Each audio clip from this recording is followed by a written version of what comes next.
Hello everyone, I am Ravi Jain. आज हम correlation and regression का पार्ट 4 देखेंगे। इसमें हमने जो अभी तक कोरिलेशन के कंसेप्ट्स पढ़े उसके बेस पे कुछ ओल्ड पेपर्स के क्वेश्चंस लेंगे। ये जो कंसेप्ट ऑफ कोरिलेशन है उस पर बेस्ड क्वेश्चन है। क्वेश्चन नंबर 1 ये है कि unemployment rate is related to inflation by Phillips curve which is typically a negative sloped curve looking like a hyperbola. Inflation is very high at very low rates of unemployment. It takes very high rates of unemployment to bring inflation down to zero. ये कुछ curve है, Phillips curve, जो कि hyperbola है। इन्होंने क्या किया, we compute a correlation coefficient between unemployment rate and find it is negative 0.5. The correlation coefficient आया 0.5. The true relation between the two is most probably. जो कर्व है हाइपरबोला है, परफेक्टली तो नहीं है, तो उनके बीच में जो कोरिलेशन कोफिशिएंट है वो 0.5 आया। अब ये पूछ रहा है कि जो ये 0.5 जो है टू रिलेशन जो है उन दोनों वेरिएबल्स के बीच में रिलेशन स्ट्रोंगर देन 0.5 है due to non linearity, weaker than due to great scatter of points.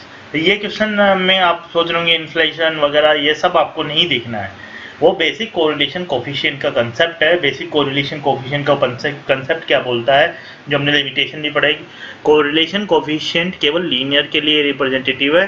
जब नॉन लीनियर होता है तो ये या तो जीरो आएगा, मतलब कम आता है, जीरो आएगा, तो जैसे जीरो आ रहा है बिल्कुल सर्किल है, बिल्कुल परफेक्ट रिलेशनशिप है, तो कोरिलेशन कोफिशिएंट क्या आएगा, जीरो आएगा, जबकि उनके बीच में रिलेशनशिप होगा। ऐसे ही 0.5 आ रहा है तो ये उनके बीच में एक्चुअल रिलेशनशिप को रिप्रेजेंट नहीं कर रहा, उससे अच्छा स्ट्रॉन्गर रिलेशनशिप होगा। तो इसका आंसर हो जाएगा stronger than reported by the correlation coefficient. इन दोनों के बीच में ज़्यादा अच्छा रिलेशनशिप होगा, स्ट्रॉन्गर होगा, तो इसके बीच में आंसर हो जाएगा ओनली 1. तो ये कंसेप्ट ये बताता है कि जो कोरिलेशन कोफिशिएंट से हमारे को लीनियर के लिए ही पता लगता है, नॉन लीनियर के लिए नहीं पता लगता. क्वेश्चन नंबर 2 हमारे पास क्या है, ये भी एक क्वेश्चन है. Which among the following statements is incorrect. ये पूछ रहा है इनकरेक्ट कौन सा है. तो कोफिशिएंट ऑफ कोरिलेशन के कई बार ये क्वेश्चन ऐसा होता है कि आपको पूरी चीज मालूम नहीं हो तो भी आप कर सकते हो.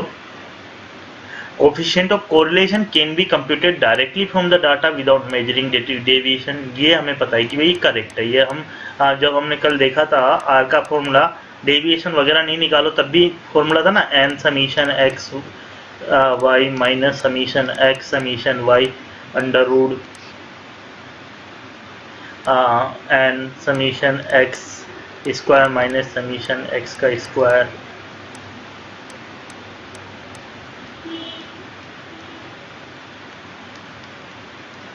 This is also formula of correlation. So एक तो फॉर्मूला वो था हमारे पास कि sigma X minus X bar upon Y minus Y bar. यहाँ पर तो डेविएशन निकाल रहे थे,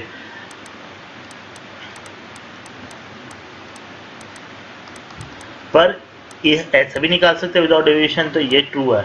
मेजर और dispersion are also called average of second order. ये हमने नहीं पढ़ा और ये सिलेबस में भी नहीं, बट ये स्टैटिस्टिकल बात दी हुई है, पर अपन को पता नहीं है ट्रू है नहीं है.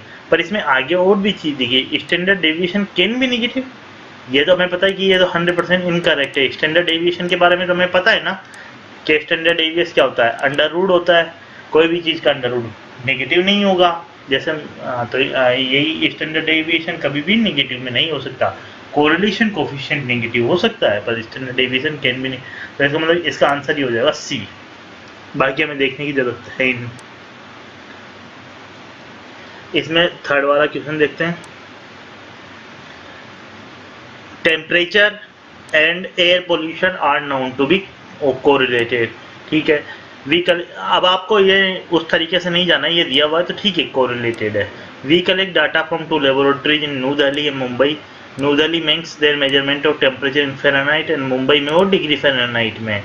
New Delhi measures pollution in particle per cubic yard of air Mumbai measures cubic meter both reflect 0.85 between temperature and pollution. अब क्या हो रहा है कि इनके यूनिट ऑफ मेजरमेंट अलग अलग है पर कोरिलेशन कोफिशिएंट दोनों का बराबर है। फिर इसमें कंसेप्ट पूछा है कि अगर r बराबर 0.58 है तो r का जो यूनिट होता है वो क्या होता है, यूनिटलेस क्वांटिटी होती है कि नहीं होती है? क्योंकि आप देखोगे r का जो फॉर्मूला है उसमें क्या है, उसमें जो है ऊपर जो टर्म्स है, ऊपर अगर स्क्वायर है तो नीचे भी स्क्वायर आएगा ना, तो नीचे भी स्क्वायर है, मतलब डाटा का स्क्वायर टू स्क्वायर, तो ये क्या हो जाएगा, आर एक यूनिटलेस कोफिशिएंट है, तो चाहे उससे कोई फर्क नहीं पड़ता। तो कौन सा, new Delhi really has a higher correlation because Fahrenheit temperature high. अरे तो ये आप जब भी ऐसे टाइप के क्वेश्चन आए ना, तो ये जस्ट आपको कंफ्यूज करने के लिए दिए हुए हैं, बड़ी बड़ी लैंग्वेज वगैरह, बहुत सिंपल क्वेश्चन है। और मुंबई रियली है because cubic metre are both cities have same correlation because independent of the unit of the measurement। ये ही अगर आप ऑप्शन पढ़ेंगे तो आप इस क्वेश्चन को बिना किसी प्रॉब्लम के कर सकें। तो मैं आपको एक सजेशन दे रहा हूँ कि जब भी आप क्वेश्चन सोल्व करें तो आपके पास सबसे बड़ा एडवांटेज ये है, भले आपको क्वेश्चन आता हो, कंसेप्ट आता हो, सबसे बड़ा एडवांटेज कि आप सॉल्यूशन सोचने से पहले एक बार ऑप्शन की जरूर देख ले, क्योंकि आपके पास सबसे बढ़िया एडवांटेज है कि आपको सोल्व नहीं करना है, आपको पता लगाना है कि ऑप्शन में से कौन सा सॉल्यूशन है। आपका टारगेट क्वेश्चन सोल्व करना नहीं होना चाहिए ऑब्जेक्टिव टाइप ऑफ पेपर में, आपका टारगेट ये होना चाहिए कि जो हमारे पास 4 सॉल्यूशन है उनमें से एक्चुअल सॉल्यूशन कौन सा है ये आइडेंटिफाई करना आपका टारगेट होना चाहिए। We don't know which city has higher correlation, ये भी नहीं।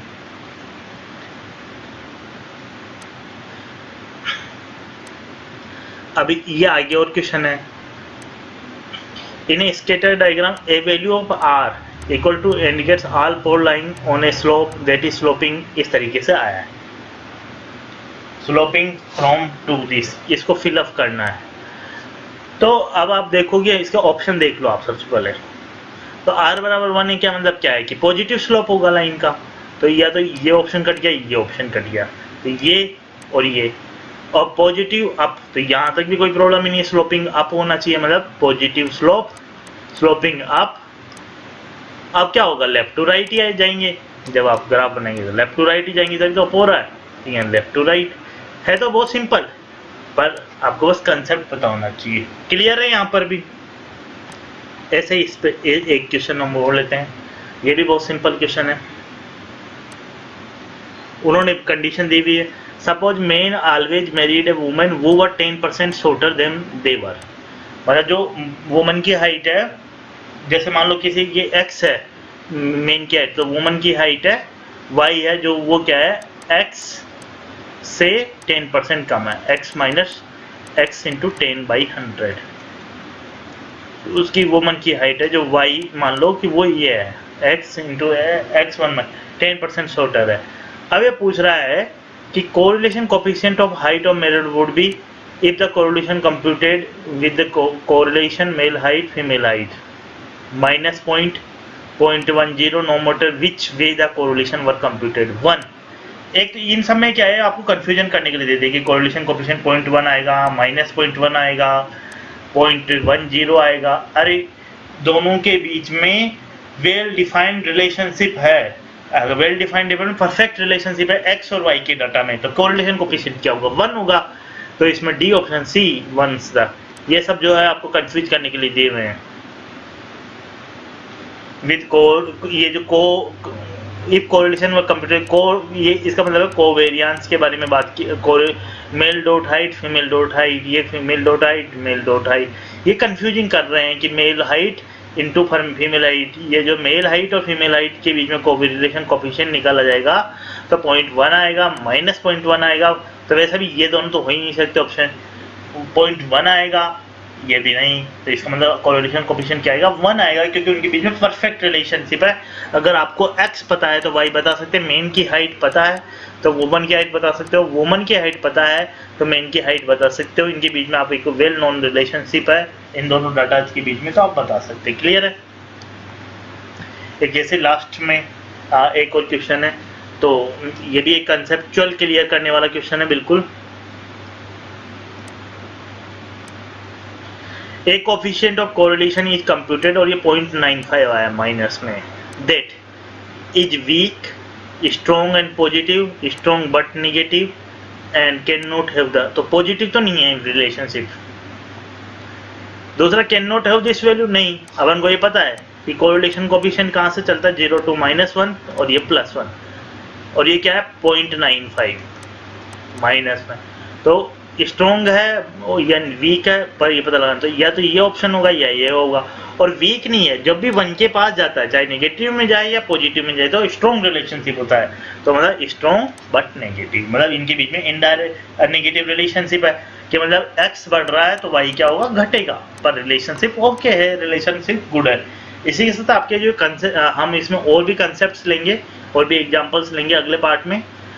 Thank you very much. आपको अगर ये पसंद आया तो प्लीज़ अपने फ्रेंड्स के साथ इसको शेयर कीजिए, so that they can also get advantage, और आप चैनल को सब्सक्राइब करिए। Thank you very much.